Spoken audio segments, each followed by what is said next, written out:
I'm Nigel A. James. This morning we've got two very, very special guests. In fact, I met them on a bus the day before yesterday. We were going to the back of the 3rd District. Jordanke, Neidenova, and Martin. What's your first family name, Martin? Schlamberger. Schlamberger, exactly. A very, very warm welcome. Who wants the first question? Jordanke or Martin? You can pick one. Okay, we'll pick you. Ladies first. Ladies first. Jordanke, when you wake up in the morning, what's your schedule for the day? What's waiting for you? It's different every day, and I often work on the weekends. I have 2 jobs. I am yoga teacher and a waitress. A yoga teacher and a waitress. Tell us about the yoga. Come on, tell us what kind of yoga. There's millions of different kinds, I think. I'm teaching, I called it mindful yoga workout, which is kind of my style, and it's similar to the contemporary power yoga, vinyasa, hatha yoga. And I'm also teaching meditation. Recently I also started teaching yin yoga, so generally speaking, more physically oriented practice, which is also quite common nowadays, very popular and accessible for most of the people. So, can I just stay with yoga just one sec? Why is meditation so important in the world we live in? Okay, so basically the yoga postures that we practice serve the purpose to prepare the body for meditation, so that we could sit, prolong in any of those, whether it's perhaps not a lotus posture, but any posture with crossed legs and sitting with a straight spine. And originally the asana, the yoga postures, were practiced to have healthy body, to be strong and flexible enough to maintain that posture and to calm your mind. And meditation, actually to talk about why meditation is so important, then we have to break down what meditation is or what meditation is not. So yeah, it's often confused with mindfulness, which is something similar but at the same time very different. So I don't know, should we talk about this, or it's too early? No, it's very interesting. Let's see, we will come back to that, I'm sure. But let's say hello to Martin Schlamberger. Martin, what sort of day waits for you when you wake up every morning? Well, my days, most of the time I get ready for work. I'm traveling a lot. I work for a French syrup company, and I'm in charge for Central Europe, and this means I'm spending a lot of time in airplanes. You spend a lot of time in aeroplanes. How often do you travel, really? Once a week, once a month? Or, and you said Europe's a big place. It depends. Most of the time I travel, I have 1 business trip per week, and sometimes I have 2. 1 or 2? Where were you last week? That's last week I was in Vienna, so yeah, I'm not traveling last week. And next week? I will be also in Vienna, so I will be in Vienna until the end of August. Okay, then where are you going? Then I start traveling again, and most probably the first trip will be to France. To France. Do you speak French? No, I don't. We are an international company, and our language, our company language is English. That's good to hear, Martin. Martin, what's it like when you wake up early in the morning and you've got to go and get on another aeroplane? How does it feel, this travel? It's well, I should say it's very nice and it's a lot of fun, but it's not. It's very painful to get up at 4 o'clock in the morning. Well, I need a lot of coffee, of course, but yeah, you get used to it. So you travel a lot. What can you do to ease this pain? Wouldn't yoga help you somehow to make life easy? Absolutely, absolutely. I love yoga, and it's really helpful. You say do you do yoga with Jordanke as well? You do it at home together? Yes. Okay. Mornings or evenings? These are things we should know. Morning, more meditation, and yoga. If we do it more in the evening, I think, right? Yeah, it really depends from day to day because we have so different schedules, and sometimes we're quite busy, and whenever we just get the time to do things together. Yeah. Jordanke, you do the yoga together. Does yoga keep some kind of harmony at home, if you understand what I mean? Is it good for moods? Is it good for feelings? Yes, of course. It's good for everything. Yoga is a way to balance your life. No matter what you're doing, what kind of job, and it's kind of a tool that serves us to find balance in life. So it's for everyone, regardless of age or gender or job or city or village. Really does not really matter in which climate you live in. So there is type of yoga for everyone, and this is what is charming in yoga, that we have a lot of also contemporary yoga styles which are modified to serve the needs of the people who live nowadays. So that's basically why yoga has evolved so much, and there is a lot of discussions whether yoga should stay traditional, whether yoga should change. So absolutely yes, there is a lot of benefits of yoga. So if we just have to talk about them all, then it will be cliche. Well, just one question about yoga. Are you, let's say, modernist, or are you conservative and traditional, Jordanke? Where would you put yourself? Oh, that's really hard to describe, because I started at very traditional, very maybe also a little dogmatic. I was very stuck to the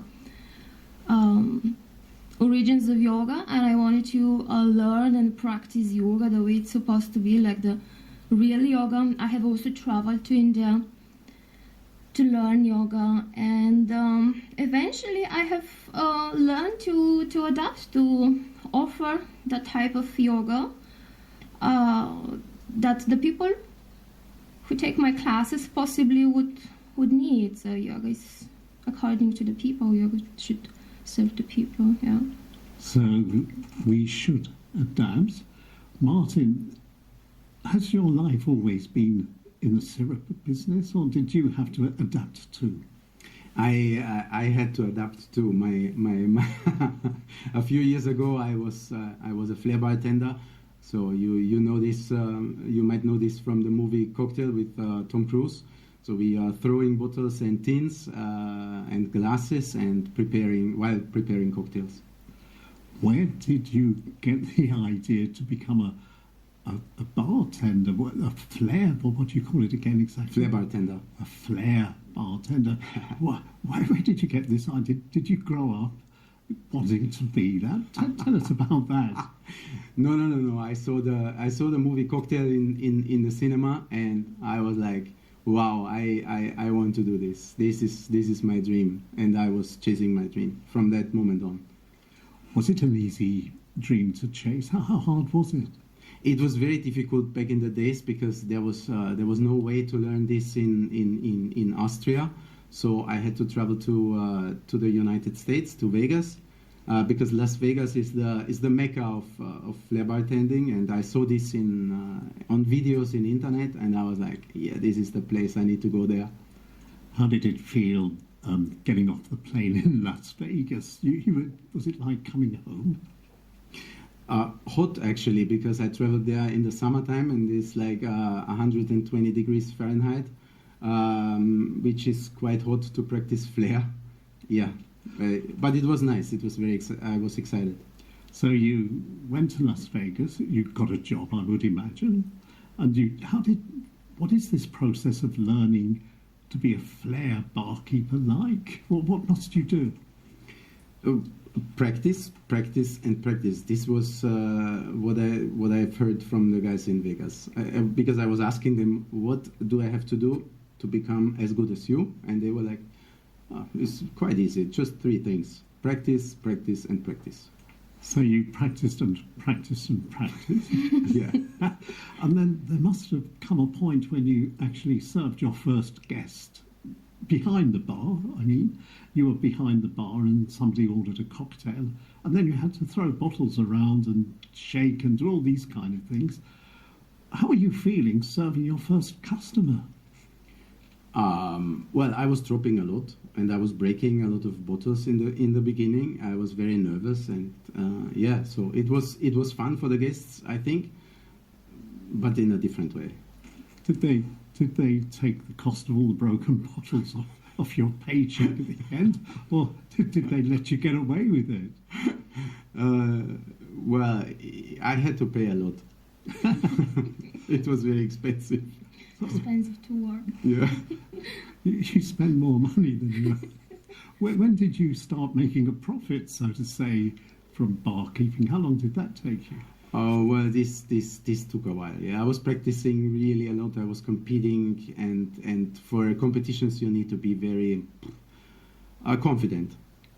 You mentioned competitions. What sort of competitions, Martin?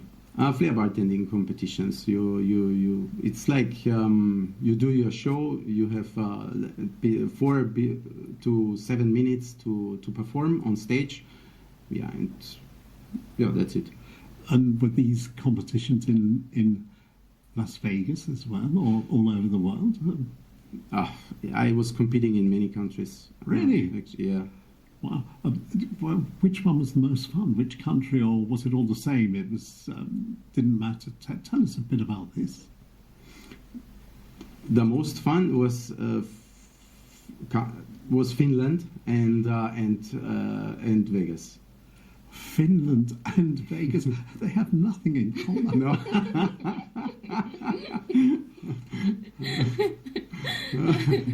So are there many barkeepers, show barkeepers in Finland? Actually, yeah, and it's nice people in Finland. It's a lot of fun there, and it's a beautiful country. So it was really fun. The people are nice in a very special way. Maybe in a Finnish way. Yeah, exactly. So you went to all of these competitions. How long were you at each place? 3 or 4 days, having fun as well? It depends if I have been there already or if it's the first time. So if it's the first time,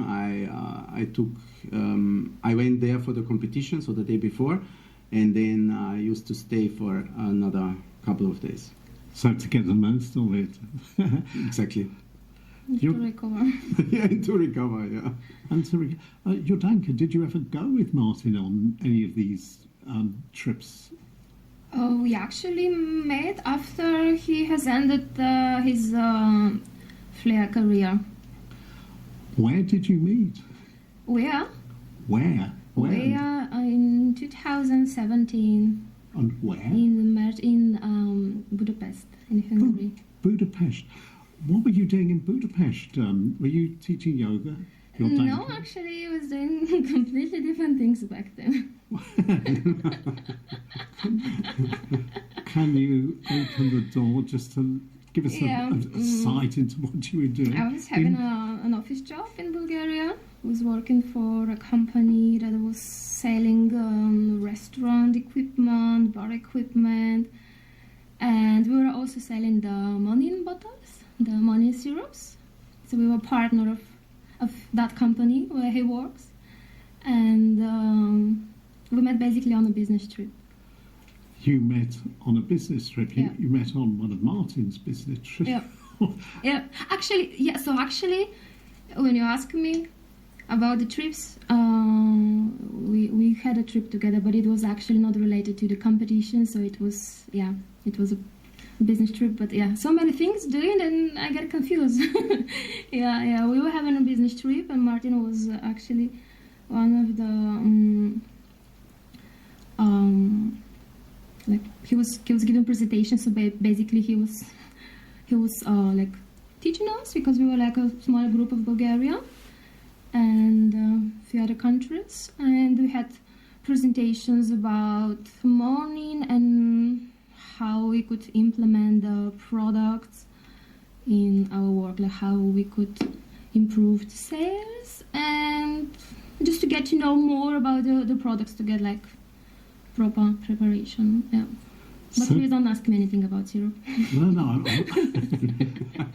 I know nothing about syrup. So Budapest is somewhere special for you. Yeah, it is. You met Martin there. But we never back there. Maybe Nigel has given us a good idea.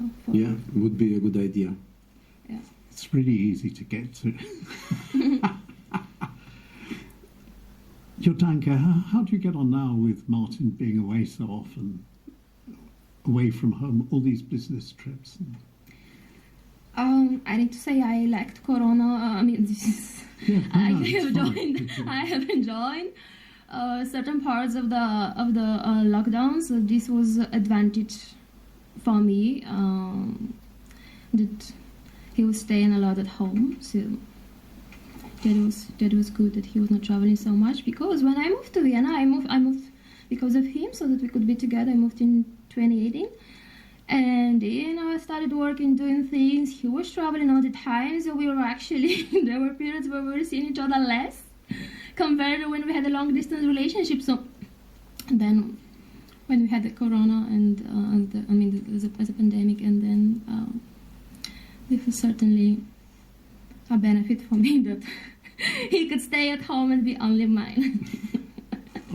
Of course, I can understand that totally. Martin, this is all life-work balance. What do you say to this work-life balance? Because you spend more time working, travelling, than being at home, I imagine. Tell us what you think of this. It's about the quality, not the quantity, I would say. So you can be at home all day and you have a bad quality of life or relationship. So I don't think this is important. And we have mastered also being connected when we separate. And Yes. in our first year, we had long distance relationship, and we had to be very organized when and where we're gonna meet. Of course, we cannot meet that often when we live in different countries, even though it's only 1,000 kilometers, which is not so long. Anyway, we were just having a strong bond.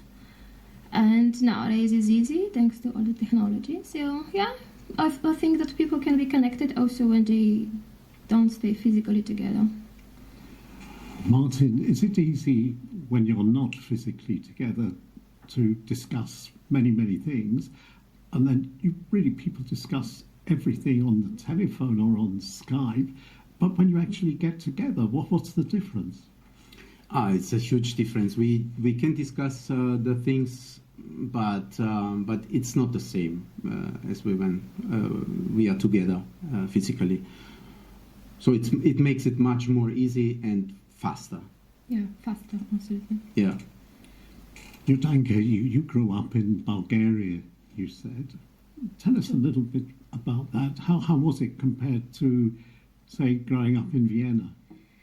Okay, yeah, so I was born in 1990, and I grew up in the northwestern part of the country in a small village, a very small village, and I was mainly brought up by my grandparents, and so I had like relatively simple village life, and my grandparents were very old school. And I did not even go to kindergarten because we had not such in the village. And then I had to travel to the village nearby for school, where I was learning for 12 years. So obviously for me it's a huge contrast. Eventually I have moved to the town nearby when I was a little bit already older. And then I moved to the capital of Bulgaria.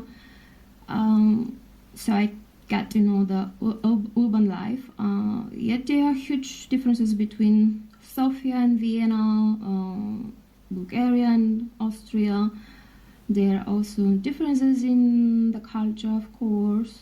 So just when I look back then to my village life, and it seems like different life. It's just so far away, and now actually I start to appreciate it, because back then I did not like it. I was, I had this I just gonna wait until I escape and get rid of this. I had no access to practice hobbies and to do basically anything to develop my potential. So it was quite limited in some aspects. But when I look back, I can see absolutely the advantages, and that I have got a lot. You got, excuse me, you got very much from growing up in the country. Tell me something, do you still have friends from those days? I have, but we don't have that strong connection anymore, and we really stay in contact, so yeah. Okay, in Austria and in Britain, kids go to the Boy Scouts, Girl Guides, these kind of things. What was there to do where you grew up?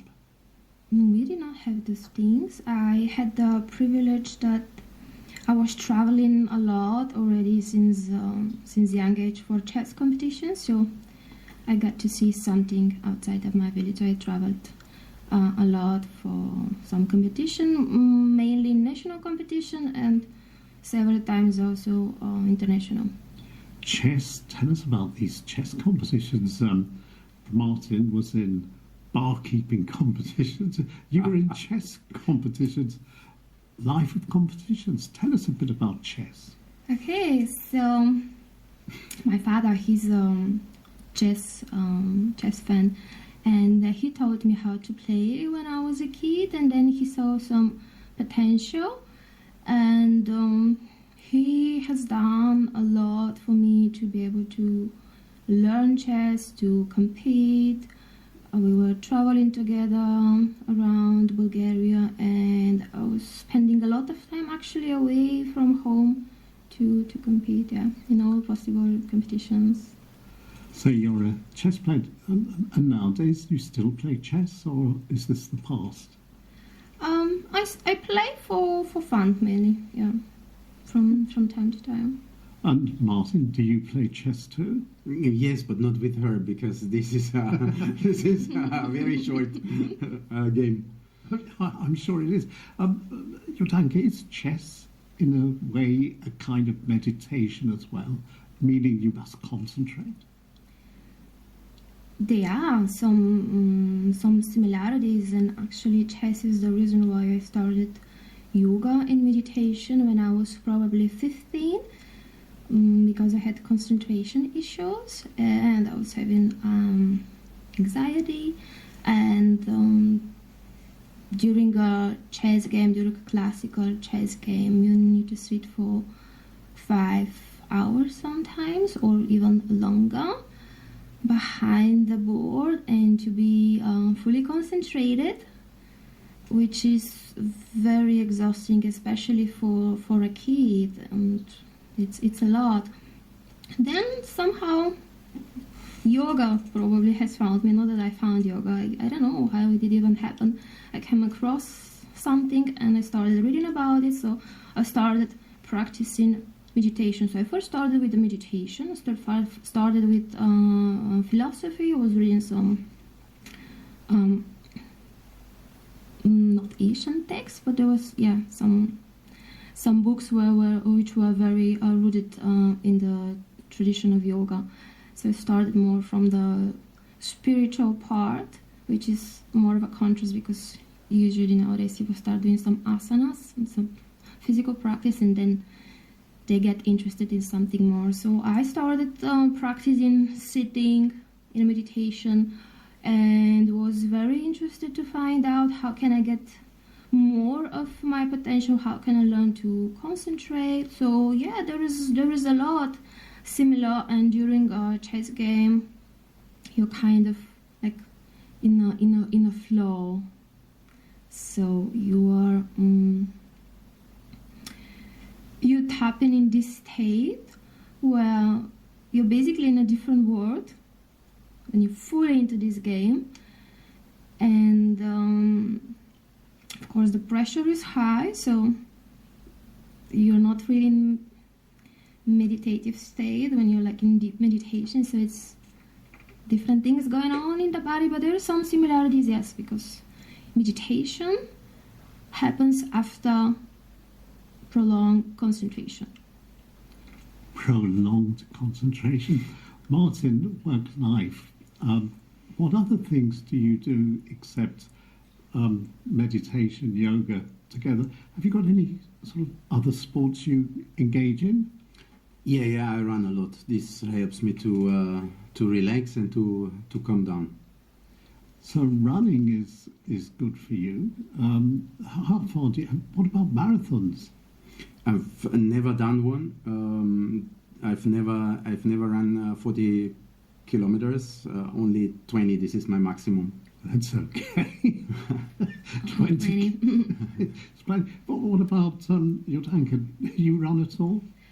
No, not really. I had some periods when I was running a lot with him and I really enjoyed, but then it's just too much for me because I have so many yoga classes and I have to demonstrate a lot of postures. I get physically tired, and I have my gastro job, which is also making me physically tired. We go actually together to the gym, but here Martin is more consistent and the one who is like, oh, again, gym, no, gym. So, yeah. You just mentioned another job. Tell us a little bit about that. Oh, the gastro? Yeah.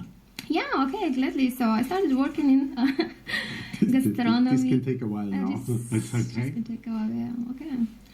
I will be short. So I started working in gastro in 2018 as soon as I moved to Vienna because I could not speak German and I wanted to work. I did not want to stay at home. In Bulgaria I had an office job.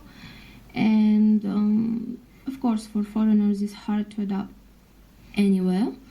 So I just wanted to be, I just wanted to be active and to work. And I started in one restaurant.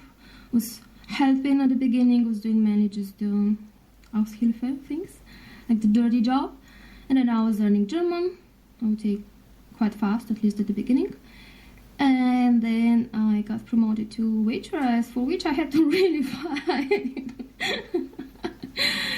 And it was hard. I wanted to give up many times. And actually, my dream to go to India to get this yoga teacher training was keeping me going during the gastro job, because there is this similarity between being a yoga teacher and being a waitress, and this is that you serve people. So both jobs are meant to serve, to help, to make people somehow happy or to be useful for them. So that's in common.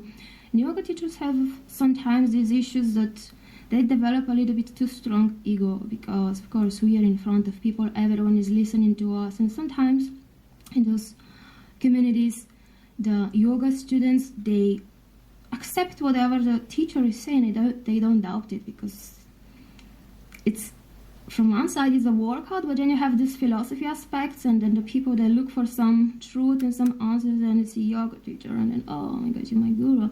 So a lot of people, me too, sometimes I notice I get a little bit lost in my ego and start to believe I'm more important than I probably am. And the gastro job is bringing me down. So I would say this is like rooting me down. It's grounding me, because it's killing the ego. Yeah. So I start with a different perspective when I teach yoga. The next day after the previous night, I've been wiping tails and serving up. You mentioned India as being one of your dreams. Mm-hmm. Did it come true? Yeah, it came 2 times. Twice. Tell us. We've got a bit of time. Tell us about India. This is so fascinating. Were these yogic gurus really old men with long beards and never wash? Tell us about the truth. Not really. Those type of images are probably beggars on the street, and they might ask you for some money, and you can take a picture of them. And this is the image that we have for real yogi. I went to India first time in 2019, and second time I went last year together with Martin. By the way. Martin, you were in India. Just tell us from your perspective what it was like. It was amazing. I like the country. I like the people. It's very different to the Western, like to Austria especially, and the food was absolutely amazing. I liked it a lot. Number one on your list was the food. For me, it's also the food, even though I went there for yoga, but I come back for food. I'm just looking forward to come back for the food and maybe do some yoga if I have time. Did you have time for yoga at all when you were there? Yeah. How easy was it getting into these sort of yoga communities or clubs, or you just turn up? In India? Yeah. Okay, so the first time I visited, I took a yoga teacher training. This was like my dream. I just wanted to do yoga teacher training, and of course after I accomplished my dream, and then I'm like, okay, now what should I do next? But luckily I got some other dreams to pursue. And last year actually I was a guest yoga teacher at the teacher training. Wait, you were a guest yoga teacher at a yoga teacher's training In India. in India? Yeah. Last year? Yeah. Just very quickly, can you just tell us how that came about? It's incredible. It came through someone I know that is based in Vienna, and the yoga student is working also together with the yoga school in India, in Rishikesh, and they invited me to come and teach with them several classes in India. The students, like the participants in the teacher trainings, they were all Westerns, so I'm not sure if the locals would, first of all, learn by a woman, and then second of all by Western women. So this is still a lot to think about. Martin, you want to say something about that? No, this is true. I don't think this would be possible to learn from a woman and from Western women. Yeah. There are of course exceptions, but generally speaking, originally in India, the yogis were men, and the yoga. That's kind of paradox. That's an interesting story. Yoga was spread to the world for the householders, what we call it, because we have the renunciation part, like the people who live in a cave, then the householders, so the people who have like normal life, material life, and then they practice yoga, but they are not separated from the world. So there was this Western woman who actually went to India, Indra Devi, and she learned yoga there. She managed somehow through connections, because the teacher here refused to teach her. So she was using her connection because she was having strong connections to the Maharaja, I think. So she learned yoga, and then she was spreading it, like she was spreading this type of yoga for relax stretches, relaxation techniques. That yoga that when you hear yoga and you think, oh, relaxing and stretch. This image actually we got, yes, thanks to her. So she has done the most. That's a little bit paradox in the story, but traditionally, and still, most of the yoga teachers also in Rishikesh, in the yoga school I have seen, are male. Rarely they are women, and I was talking to several, and they have faced also discrimination. So for them it's a little bit harder to be approved, and to prove themselves. So yeah, there's a lot going on. There's an awful lot going on. So life really for both of you has been competitions, goals, wanting to achieve something and actually achieving, and then moving on again. For example, your barkeeping, you moved on from there because why did you move on, Martin? Because there is you cannot, in my opinion, it's really difficult to do this for your entire life. To be especially to be a flair bartender, because it's also physically quite exhausting, and yeah, that's the main reason. Now you're in the syrup business. Well, what's next on your list, Martin? You never know. So you never know. Always be open. Always be open. And Jordanke, what do you say about always be open? I'm trying to be open to opportunities too. Yeah, it's not easy for us with our competitive mentality. It was not easy, but I think we are learning, and we are doing a great job to learn to settle down and to not run after goal and after achievement. And this is where meditation helps us a lot, and yoga practice, generally speaking, that we learn to appreciate what you have now, appreciate the moment. Yeah, definitely. So it's learning to appreciate. How far are you down this track of learning to appreciate? There is still a lot to be improved, but I think I'm doing much better compared to 1 year ago.